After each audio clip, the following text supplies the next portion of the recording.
Hello everyone, welcome to my General Hospital official channel. I hope everyone is having a wonderful day.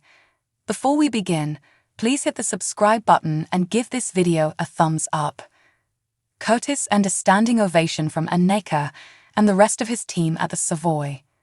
Curtis thanked everyone in attendance. As the club's doors opened for the night, visitors began to arrive, including Jordan, TJ, and Molly. Molly informed Jordan and Curtis about the couple's surrogate. Jordan congratulated Curtis on his return to work and stated that she will always consider him family. Molly and TJ returned with drinks and chit-chatted about parenting. Curtis walked away from the table to get back to work. Anneka discovered Curtis alone in a back room of the club a short time later. Curtis mentioned that he was wondering if he still belonged at the Savoy. Spencer was ecstatic as he sat down with lunch for two at Laura and Kevin's place. Esme assumed the food was for her and Spencer. Trina entered after Spencer answered a knock at the door. Trina enthusiastically told Spencer that she was hungry, but her countenance fell when she spotted Esme. Spencer offered Esme to join them, but she declined and left. Following that, a very irritated Trina informed Spencer that she was no longer hungry. Spencer laughed, but Trina stood fast. You and Esme spent so much time together taking care of Ace. It just feels like you and Esme, as roommates, as Ace's caregivers, the boundaries of what you two are to each other are blurring, Trina stated. Spencer took Trina's hands in his and remarked that he knew the old Esme was still inside Esme. Spencer said that he didn't dislike living with Esme as much as he expected, but he stated that the only relationship he desired with Esme was as co-parents of Ace. The only person I want to be with, the only person I care about is you. And I have proof, Spencer told Trina. Spencer reappeared shortly later with a tiny box, which he handed to Trina. Trina smiled as she opened the box and saw the turtle doves that Cyrus had given Spencer in 2022. Spencer remembered Victor leaving the doves to him in his will. Spencer reasoned that Trina wouldn't want something that had previously belonged to both Victor and Cyrus. So, what do you think? I'll simply take these back, Spencer joked. No. You absolutely do not. You simply gave it to me. You can't simply take it back, Trina explained. Spencer said the doves reminded him of how much he missed Trina when he was at Pentonville. Trina smiled as she stated that she would retain one of the doves while Spencer kept the other. It serves as a reminder that we, like these two doves, are a matched pair. And we belong together, just like these two doves, Trina added affectionately. Spencer and Trina kissed. Mac and Felicia congratulated Maxie, Georgie, and James on their new home at Maxie's new residence. Maxie expressed concern to Felicia about her financial future, considering that Tracy was suing deception with the assistance of Jackson Montgomery. Maxie surmised from Felicia's expression that she knew Jack. Mac irritated Maxie when he revealed that Jack was on the approach of arresting Felicia. Mac had gone off with Georgie and James to give Maxie and Felicia some alone time. Felicia remembered breaking into Jack's workplace in Pine Valley with Lucy a few weeks before. Maxie cautioned Felicia against such ventures with Lucy, claiming that Felicia was too crucial to their family. Felicia mentioned her new job as a patient advocate at the hospital. Felicia remembers being inspired recently by Stella, as well as by Maxie's heart transplant many years before. Elizabeth told Carly at Kelly's diner that she was sad to learn about Sonny's arrest. Carly stated that she pondered going to Sonny's arraignment, but that Sonny's business was no longer a part of her life.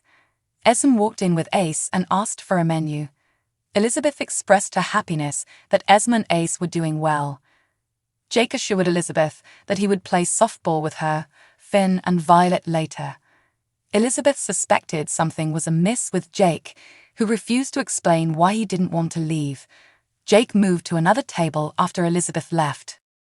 Charlotte came in not long after. Jake excitedly announced that he had arranged a table for him and Charlotte. As the two of them sat down, Charlotte smiled at Jake. Given Charlotte's passion of horses, Jake told her over ice cream sundaes that he had begun a painting of a horse. Charlotte expressed her eagerness to view the painting. Jake and Charlotte exchanged warm smiles. Esme informed Ace nearby that nothing else mattered as long as they had each other. Esme later inquired whether Carly had any available rooms to rent upstairs above the diner. Georgie told Mac outside Kelly's that she was concerned about Maxie. Mac promised Georgie that the two of them would look after Maxie. When James told Mac that a Little League teammate had inquired about Nathan, he became unhappy. James stated that he told his buddy that Nathan was a hero, but the teammate did not believe him. James went on to say that Mac was his hero. Mac gave James a warm smile. Michael, Christina, Dante, and Nina arrived at the courthouse for Sonny's arraignment. Sonny tried to reassure Christina and Nina that he would be all right after being led into the courtroom in handcuffs. Sonny stated that he appreciated Dante's visit, but suggested that Dante leave. Dante stated that he didn't care how his attendance at the hearing appeared to others. "I'll tell you what I told Mac. Nothing in my oath with the PCPD says I can't support my father. So I'm here and I'm not leaving," Dante remarked before hugging Sonny in front of everyone. The court was brought to order by a bailiff, and an enraged-looking judge named Jarrett revealed that Sonny had been charged with 7 violations of the National Security Act, all of which were related to the illicit transit of secret weaponry. The courtroom was astonished when a prosecutor said that the government intended to withdraw all charges against Sonny without prejudice. Simultaneously, Sonny flashed back to telling Ava that he had set up a trap for Betty to locate forged pikeman documents at Sonny's apartment. "When we filed federal charges against the defendant, we believed we had overwhelming evidence. As it turns out, we didn't," a prosecutor stated. "The charges have been dropped, according to Judge Jarrett. However, Mr. Corinthos, the allegations against you were dismissed without prejudice, so they may be refiled at any time. I want the case to be completely prepared the next time I see any of you in my court," Jarrett yelled violently before adjourning court. Nina then joyfully hugged Sonny. The news relieved Christina and Diane. As they stood in the rear of the courtroom, Michael and Dex were perplexed. Dante was perplexed as to how the government had not possessed the evidence it thought it had. The elder, bald-headed FBI agent who had been present during Sonny's detention murmured nearby that the authorities had been duped. "We received false information from a reliable source in the past. It's obvious that Corinthos pulled a fast one so that no weapons would be discovered," grumbled the agent. Sonny expressed gratitude to Diane, who stated that she could not take credit for the charges being dropped. "It appears that the U.S. attorneys thought they had something they didn't. This also appears to come as no surprise to you." "Not at all," Diane surmised. Michael contacted Carly outside the courtroom to inform her of Sonny's death.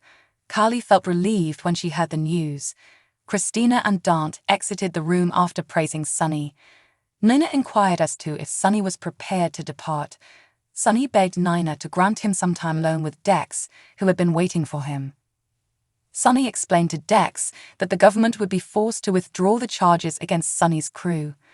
Dex inquired as to how this was possible, noting that the crew had been apprehended with many pikeman containers.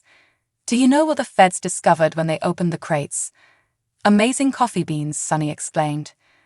Sonny complimented Dex on his work and urged him to take the rest of the night off. Sonny and Nina then exited the court hand in hand. "So what do you guys think about this update? Let me know in the comments below. And if you like my videos, please press like and subscribe for more. I'll see you guys next time.